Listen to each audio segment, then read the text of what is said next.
When I was a young kid, when I was a boy, I wanted to be a doctor. But my grades were so bad in high school that they said, there's no way. So, you know, I gave up that dream. The day I go in the Navy, this old chief petty officer comes over to me and he says, well, what do you think you want to do in the Navy? You belong in the hospital corps. He says, that's the medics, or being, you know, in medicine. The Navy saw the seat that I belonged in medicine, and I got into medicine. I stayed in medicine to the end. What do you think of that? With Remembrance Day on Sunday, our expat is a man who knows more than most about war. A veteran of Vietnam with Irish roots, Jack Sturiano has left his life as a medic in the US Navy behind, choosing to retire here in Flanders, near Ypres, to be closer to history. It's hard to say the way things turned out, you know, that there was anything positive there, you know, because it's all about killing. It's not about building. Look, my passion, believe it or not, now that I no longer have to see corpses every day and I'm in retirement, is trying to live normally. I wrote a poem once about this. And let's just say that, you know, seeing all that dead made me enjoy life more. One of those moments like in Nam that works like soul's magic balm. Only when death is in close proximity, preternaturally alive as I can be. I'm a poet. Well, it's a poem.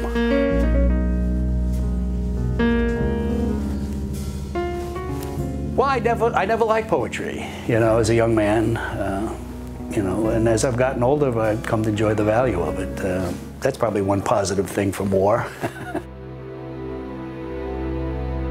The famous poet Francis Ledwidge was killed on this exact spot where the monument is.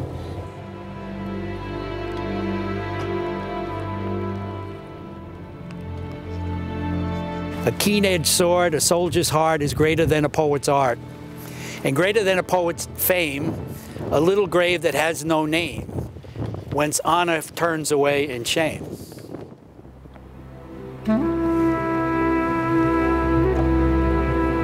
He knows he's going to be killed. He knows it. And he says, I want a soldier's heart. And if, you know, and I just want a little grave where I didn't dishonor myself by running away. If you literally read what these guys have said, then it doesn't get lost. This is what they were saying. Believe what they're saying. It's not poetry. This is history. This is their history. They're telling you, but it's in a poetic way. They're telling you this is how you should feel.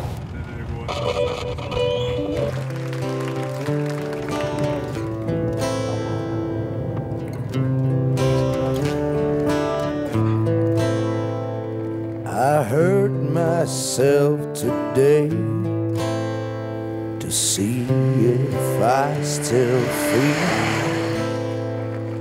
I focus on the pain, the only thing that's real. You know, I like to look up now, but I can tell you, I don't think I ever remember one time when I was in Vietnam War, I can't even remember seeing the stars. And it was dark as it was, the stars must have been brilliant at night. And yet I have absolutely no memory of any stars, just because I never looked up. I know that's incredible to say, but